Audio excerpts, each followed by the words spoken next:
Assalamualaikum warahmatullahi wabarakatuh. Bismillahirrahmanirrahim. Innal hamdalillah nahmaduhu wa nasta'inuhu wa nastaghfiruh wa na'udzu billahi min shururi anfusina wa sayyiati a'malina. Man yahdihillahu fala mudilla lahu wa man yudlil fala hadiya lahu.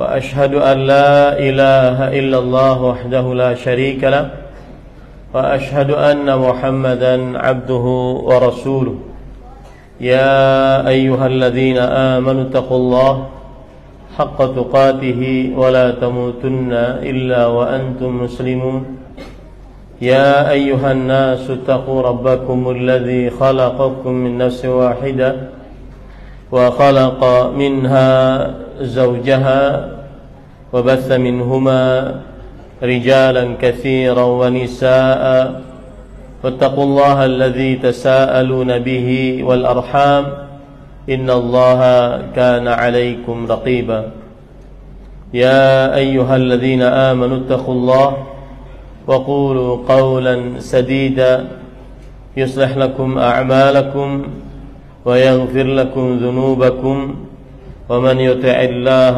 ورسوله فقد فاز فوزا عظيما أما بعد فإن أصدق الحديث كتاب الله وأحسن الهدي هدي محمد صلى الله عليه وعلى آله وسلم وشر الأمور محدثاتها وكل محدثة بدعة وكل بدعة ضلالة وكل ضلالة في النار.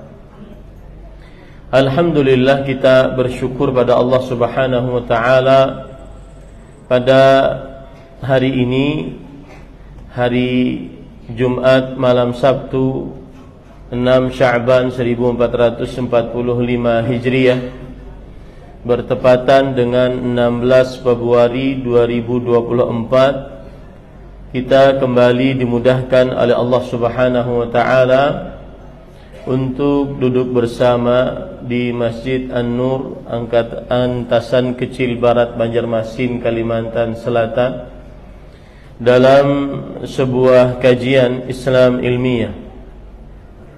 Dan pada malam ini insyaallah taala kita membahas yang berkaitan dengan lebih mengenal bulan Sya'ban dan malam nisfu Sya'ban.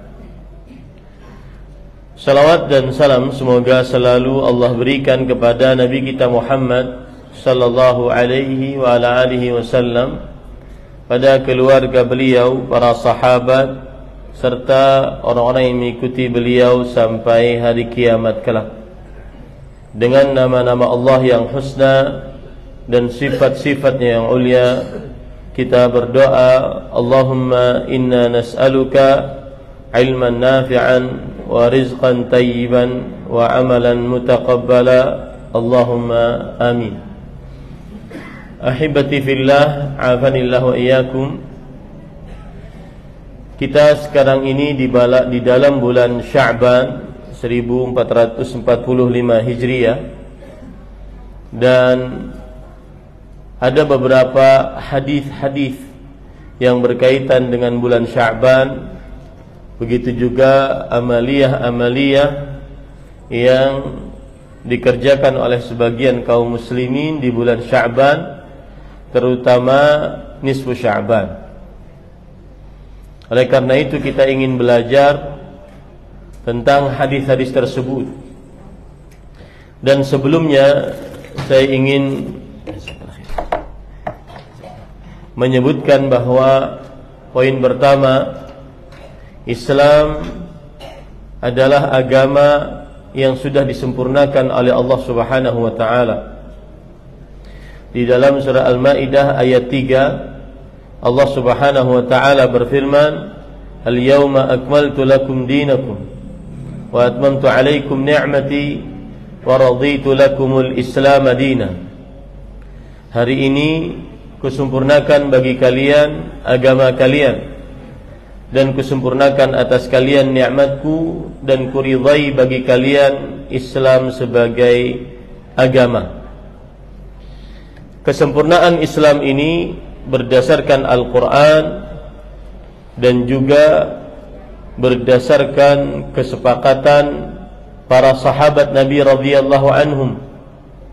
Mereka menganggap bahwa Islam adalah agama yang sempurna ajarannya dan tidak perlu penambahan atau pengurangan atau perbaikan.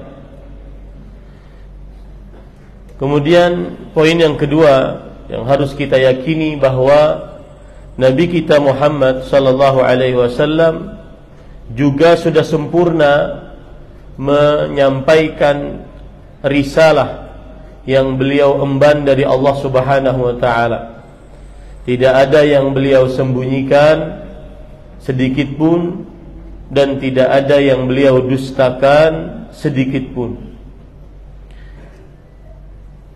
Sebagaimana yang dikatakan oleh para ulama, di antaranya adalah Syekhul Islam Ibn Taimiyah rahimahullah, ulama Islam abad ke-7 Hijriyah, berkata, ma'lumun annahu sallallahu alaihi wasallam qad ballagha ar-risalah kama umir wa lam yaktum minha syai'an fa inna kitmana ma anzalallahu ilaihi yunaqidu mujibar risalah.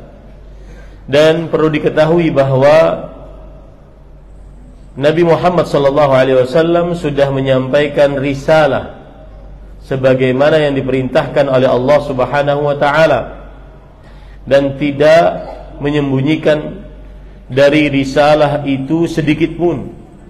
Karena sesungguhnya menyembunyikan apa yang Allah Subhanahu wa taala turunkan kepada beliau ini bertentangan dengan konsekuensi dari risalah. Kama annal kadhiba yunaqidhu mujibar risalah. Begitu juga mendustakan di dalam penyampaian risalah, maka ini adalah menyelisihi konsekuensi dari risalah tersebut. Dan tidak mungkin Nabi Muhammad SAW menyembunyikan risalah beliau yang beliau dapatkan dari Allah. Tidak mungkin juga Nabi Muhammad SAW berdusta, karena beliau adalah makhluk yang paling jujur.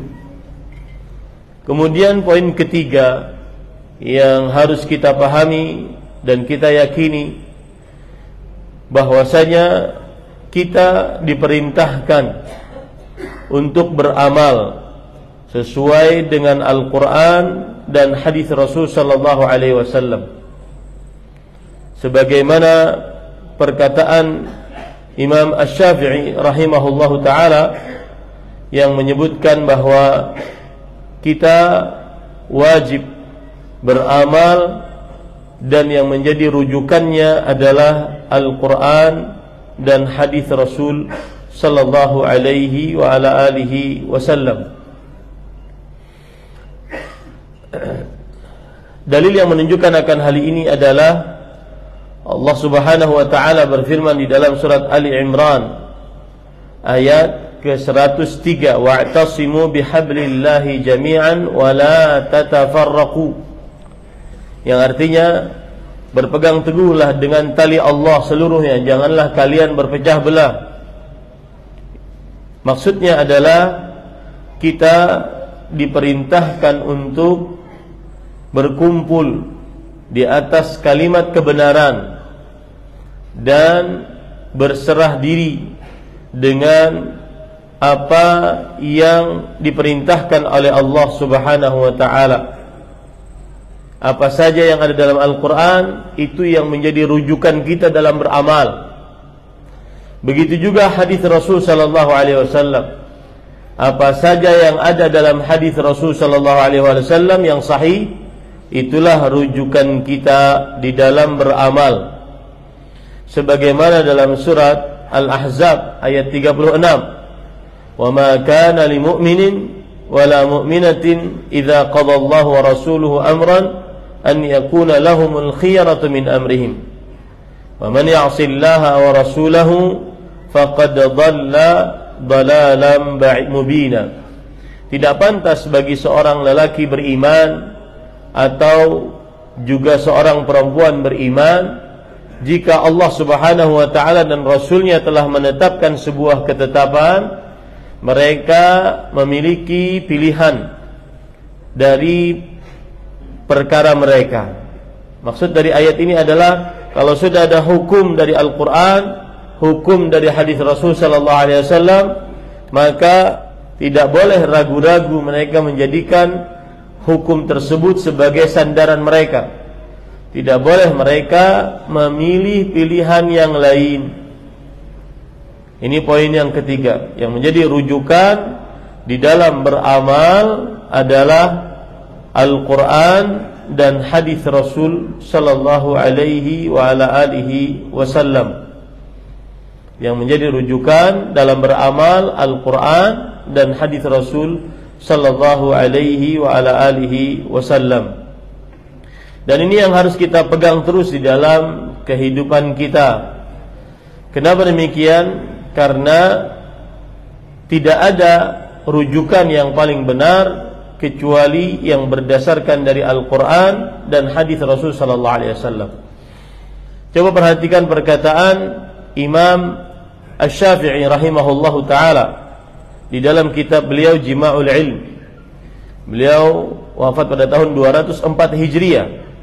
Lam asma ahadan nasabahu an-nas aw nasaba nafsahu ila ilm yukhalifu fi anna faradallahu azza wa jal ittiba'u amri rasuli sallallahu alaihi wasallam.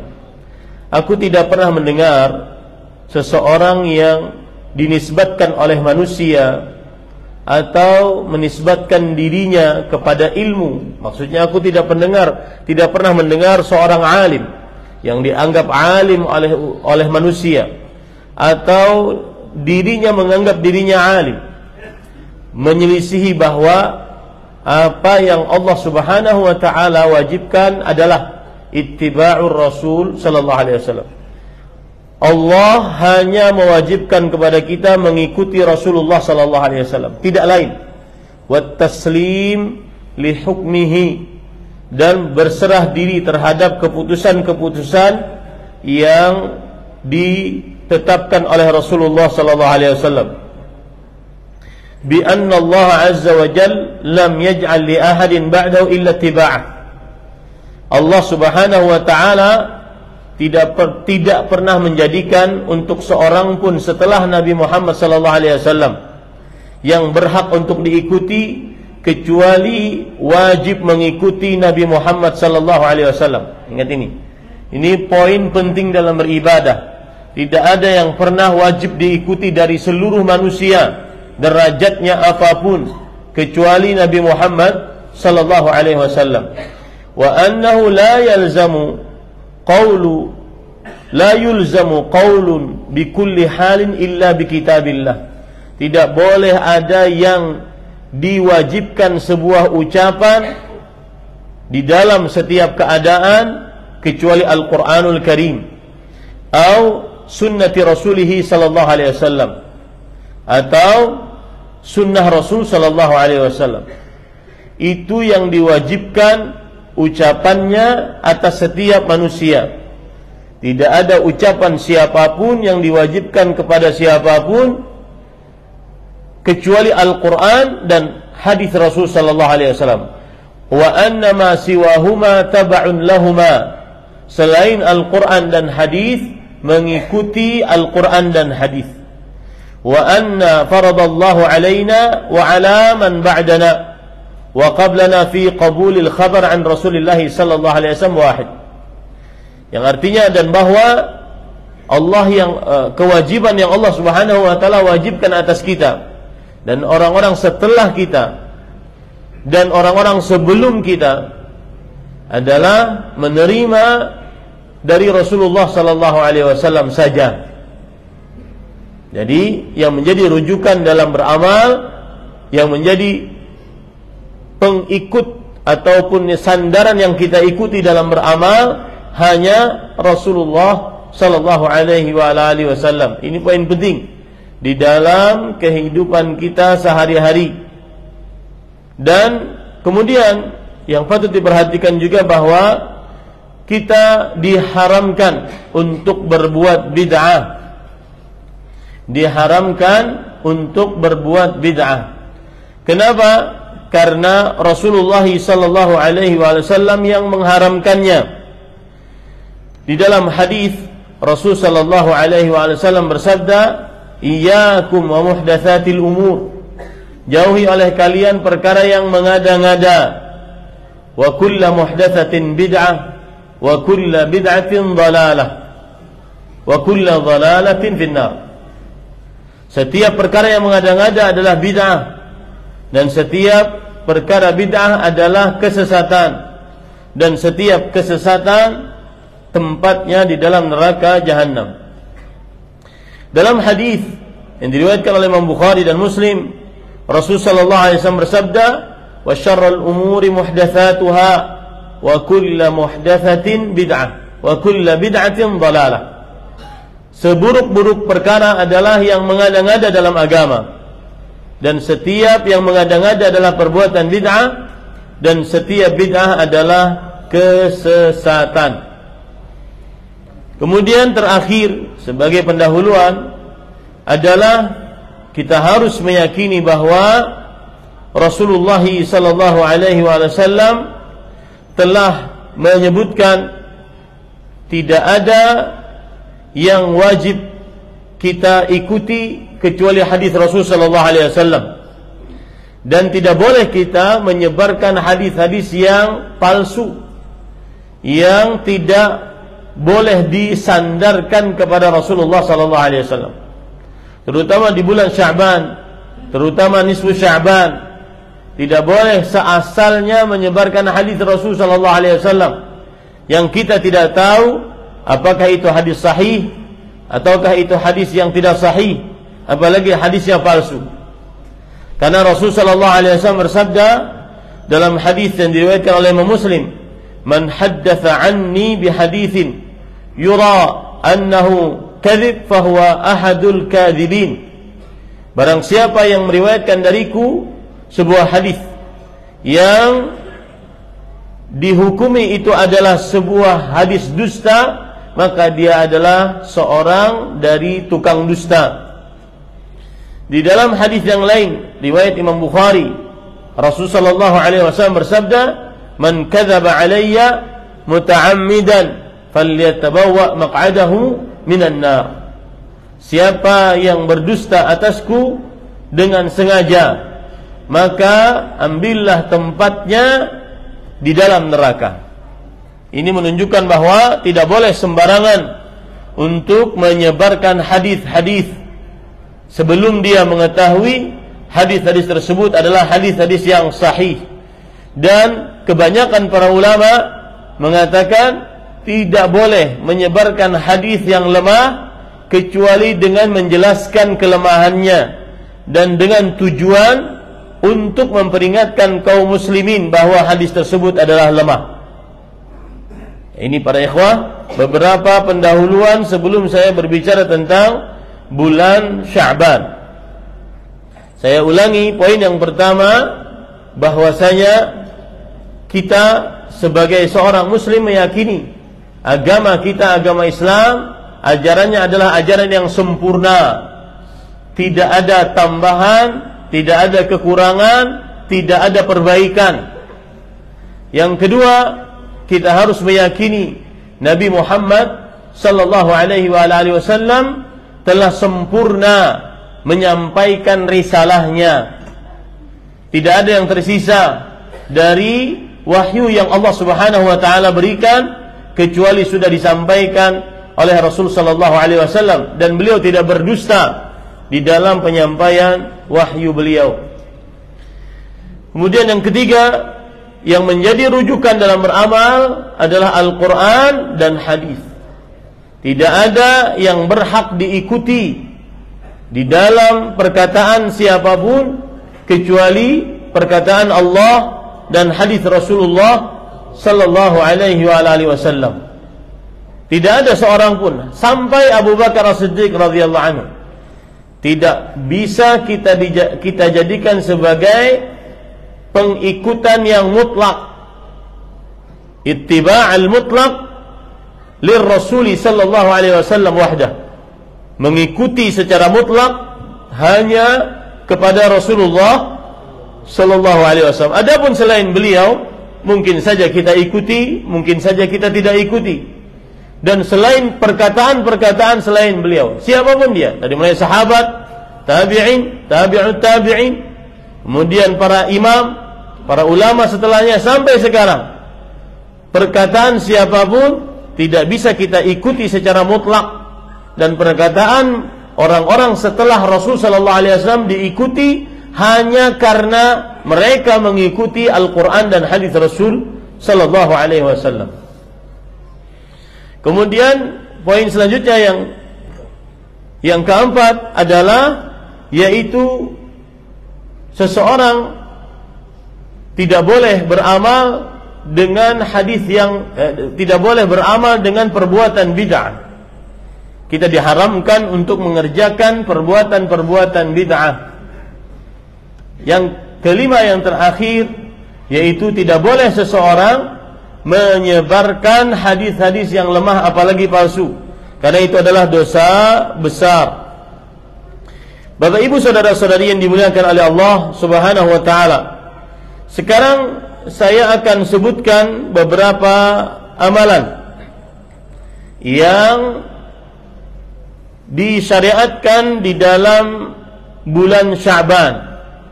Beberapa amalan yang disyariatkan di dalam bulan Sya'ban. Bapak Ibu saudara-saudari yang dimuliakan oleh Allah,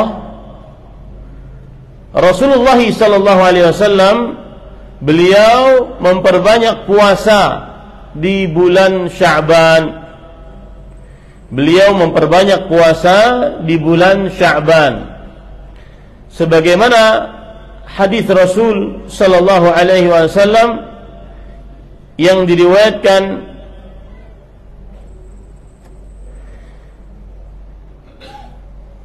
oleh Imam An-Nasa'i dari Aisyah radhiyallahu anha, beliau bercerita, inna Rasulullah sallallahu alaihi wasallam kana yasumu Sya'bana kullah wa yataharra siyam al-itsnain wal khamis. Adalah Rasulullah sallallahu alaihi wasallam selalu berpuasa di bulan Sya'ban hampir seluruhnya, dan senantiasa memperhatikan puasa Senin dan Kamis. Ini adalah hadis yang menunjukkan, hadis sahih yang menunjukkan bahwa kebiasaan Rasul sallallahu alaihi wasallam adalah memperbanyak puasa di bulan Sya'ban. Memperbanyak puasa di bulan Sya'ban. Kemudian para ikhwan yang dirahmati oleh Allah Subhanahu wa taala, di sana ada hadis-hadis yang lemah yang berkaitan dengan bulan Sya'ban dan juga nisfu Sya'ban. Hadis-hadis yang lemah bahkan palsu yang berkaitan dengan bulan Sya'ban dan nisfu Sya'ban. Baik, para ikhwan yang dirahmati oleh Allah Subhanahu wa taala, saya akan bacakan hadis-hadis tersebut. Di antara hadis-hadis tersebut adalah Rasulullah sallallahu alaihi wasallam diriwayatkan bersabda. Kalau saya katakan diriwayatkan, berarti beliau tidak meriwayatkan hadis tersebut, atau ada kelemahan pada hadis tersebut, atau ada kelemahan pada hadis tersebut. Di antara hadis-hadis tersebut adalah Nabi Muhammad sallallahu alaihi wa alihi wasallam bersabda,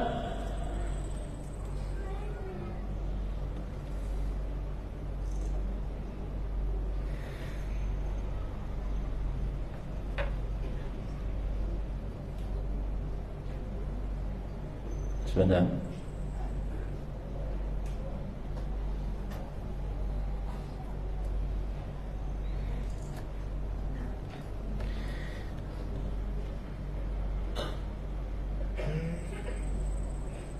Nabi Muhammad sallallahu alaihi wasallam bersabda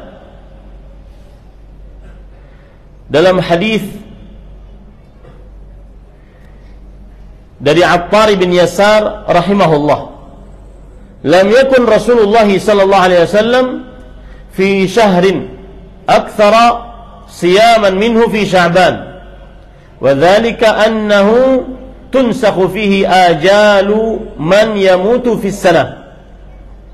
Artinya, tidak pernah Rasul sallallahu alaihi wasallam di dalam sebulan lebih banyak berpuasa di bulan tersebut daripada bulan Sya'ban.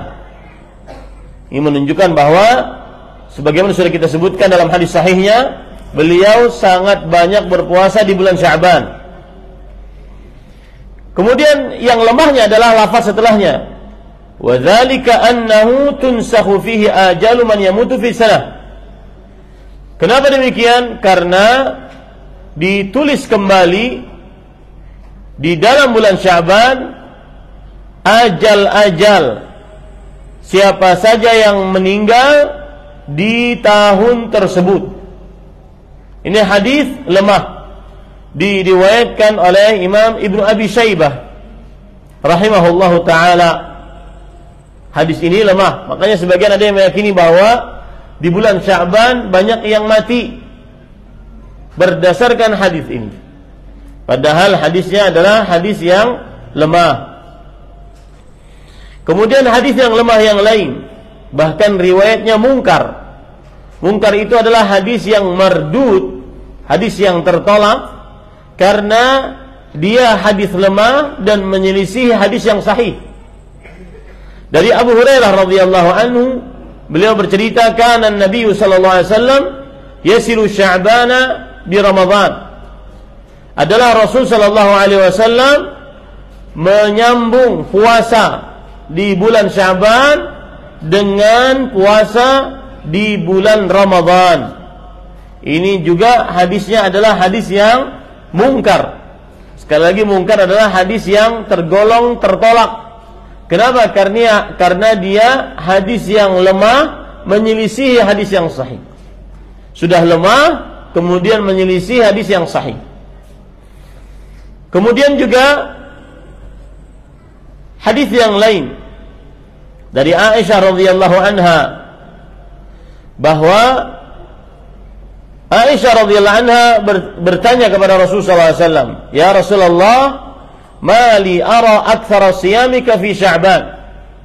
Wahai Rasulullah sallallahu alaihi wasallam, kenapa aku melihat kebanyakan puasamu di bulan Sya'ban?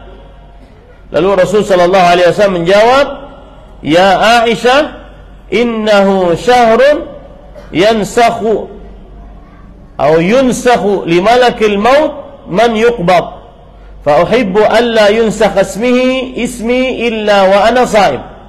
Wahai Aisyah, bulan Sya'ban adalah bulan yang dituliskan untuk malaikat maut siapa saja yang akan dicabut nyawanya. Dan aku menyukai janganlah ditulis namaku kecuali aku dalam keadaan berpuasa. Hadis ini adalah hadis yang mungkar. Hadis ini adalah hadis yang mungkar, tidak benar dari Rasulullah sallallahu alaihi wa ala alihi wasallam. Kemudian para ikhwan dirahmati oleh Allah Subhanahu wa taala, hadis yang selanjutnya yang juga hadis yang mungkar adalah hadis tentang salat raghaib. Hadis tentang salat raghaib. Rasulullah sallallahu alaihi wasallam, atau salat raghaib itu terjadi jauh setelah Rasulullah sallallahu alaihi wasallam wafat.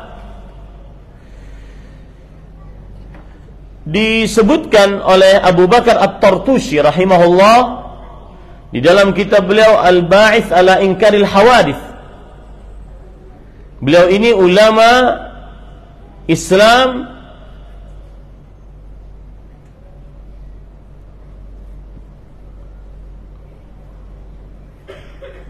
kalau tidak salah abad yang ke-6 Hijriah. At-Tartushi rahimahullahu taala. Jadi ini bukan perkataan orang-orang di zaman sekarang, Ya, beliau ulama Islam abad ke-5 Hijriah. Wafat pada tahun 520 Hijriah. Beliau berkata, perhatikan, wa akhbarani Abu Muhammad Al-Maqdisi, telah memberitahukan kepadaku Abu Muhammad Al-Maqdisi,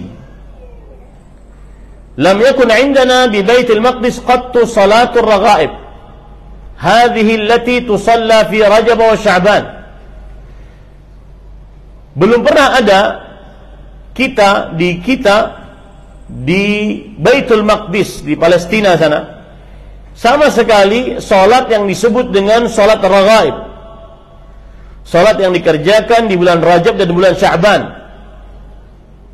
Wa awwalu ma haddathat indana fi awwali sanati 48 ba'da 400. Terjadi pertama kali, lihat, pada tahun 448 Hijriah.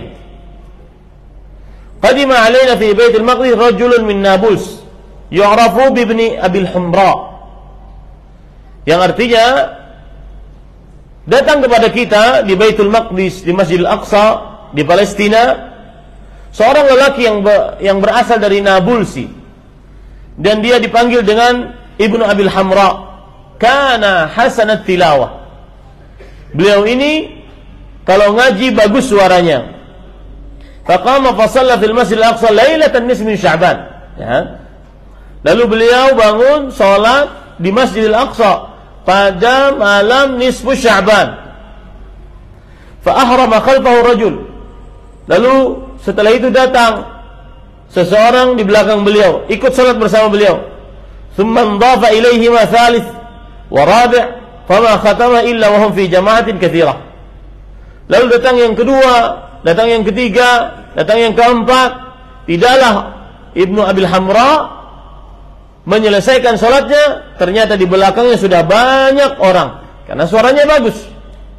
Dan itu terjadi pada malam nisfu Sya'ban.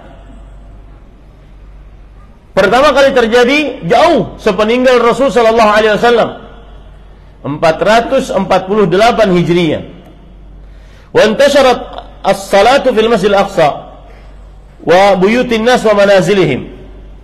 Akhirnya salat tersebut terdengar kabarnya di Masjidil Aqsa, di rumah-rumah manusia, di tempat-tempat tinggal orang-orang. Thumma istaqarrat ka'annaha sunnah ila yaumina hadza. Kemudian salat tersebut tetap dikerjakan seakan-akan dia sunnah sampai hari ini dan sampai ke Banjar. Kalau nisfu Sya'ban, maka orang-orang berbondong-bondong ke masjid untuk mengerjakan salat berjamaah di sana. Maka para ikhwan yang dirahmati oleh Allah Subhanahu wa taala, ini salat disebut dengan salat raghaib. Kemudian yang menarik adalah faqultu lahu, kata Abu Bakar At-Tartushi yang wafat tadi tahun 520 Hijriah, fa ana ra'aitu tusalliha fi jamaah. Wahai Abu Muhammad Al-Maqdisi, aku melihat engkau juga ikut salat berjamaah, salat raghaib ini. Kenapa engkau kerjakan kalau itu tidak benar? Kemudian beliau berkata, "Na'am wa astaghfirullah minha." Iya, dan aku bertaubat kepada Allah dari mengerjakan salat tersebut. Lihat, ini bukan perkataan ulama-ulama yang sekarang ada atau ustaz-ustaz yang baru-baru sekarang pulang dari Madinah, bukan. Ini kitab ditulis oleh Abu Bakar At-Tartushi, ulama Islam tahun 520 Hijriah, Al-Ba'its ala Inkaril Hawadits. Begitu juga Abu Syamah Al-Maqdisi rahimahullah, dan beliau bermadzhab Syafi'i. Beliau berkata di dalam kitab Al-Ba'its ala Inkaril Bid'ah wal Hawadits, Abu Syamah Al-Maqdisi Asy-Syafi'i wafat pada tahun 665 Hijriah, 665 Hijriah. Jauh, sekarang kita 1445 Hijriah. Beliau mengatakan,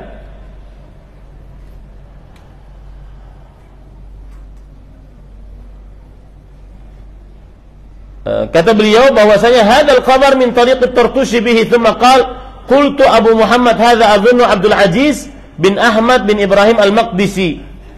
Rawa anhu Makki bin Abdussalam az-Zumaili asy-Syahid wa wasafahu bis-Syekh ats-Thiqah. Abu Syam al-Maqdisi bercerita bahwasanya yang menceritakan ini, yang tadi namanya Abu Muhammad al-Maqdisi, beliau adalah namanya Abdul Aziz bin Ahmad bin Ibrahim al-Maqdisi, dan beliau adalah seorang yang alim, yang terpercaya. Wallahu alam. Maka para ikhwan yang dirahmati oleh Allah Subhanahu wa taala, belum ada dalil yang sahih beribadah khusus berjamaah di masjid pada malam nisfu Sya'ban. Ulama lain, Imam Abu Bakar Ibn al-Arabi rahimahullah, seorang ulama Islam, wafat pada tahun 543 Hijriah. 543 Hijriah. Bukan ulama sekarang. Jauh, ulama jauh. Beliau mengatakan, "Laisa fi lailatin nisfi Sya'ban hadis." Tidak ada satu hadis pun tentang keutamaan atau ibadah khusus pada malam nisfu Sya'ban. Tidak ada. Ini para ikhwan yang dirahmati oleh Allah Subhanahu wa taala. Maka tidak bisa kita beramal dengan hadis-hadis yang, atau amalan-amalan yang tidak ada hadisnya, amalan-amalan yang tidak ada hadisnya. Baik, para ikhwan yang dirahmati oleh Allah Subhanahu wa taala, ada hadis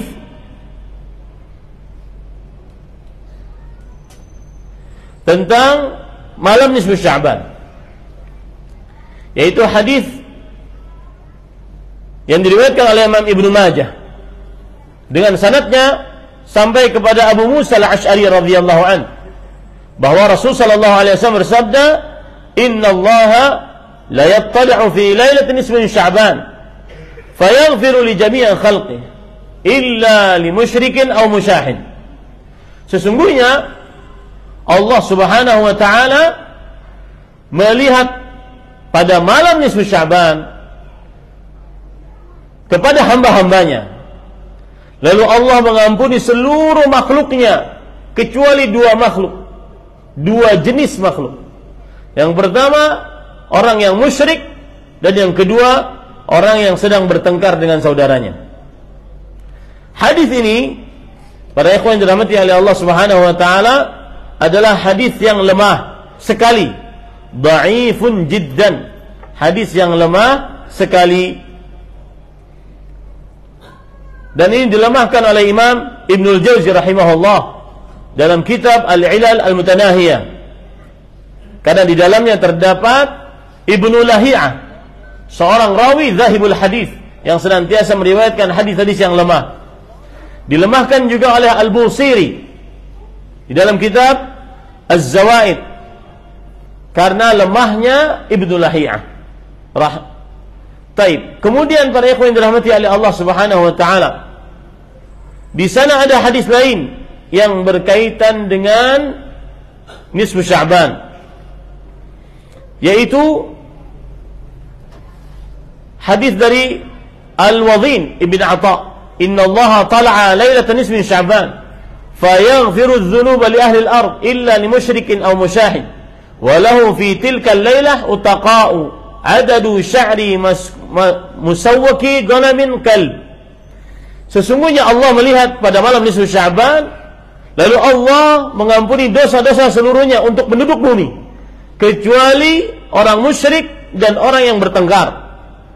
Dan Allah Subhanahu wa taala pada malam tersebut memiliki hamba-hamba yang dimerdekakan dari api neraka sebanyak bulu-bulu yang ada pada kambing.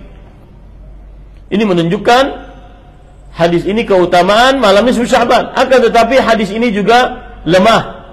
Hadis ini juga lemah. Ya, ini para ikhwan yang dirahmati oleh Allah Subhanahu wa taala. Kemudian para ikhwan yang dirahmati oleh Allah Subhanahu wa taala, oleh karena itu tidak benar kita beramal secara khusus berkumpul di masjid-masjid pada malam nisfu Sya'ban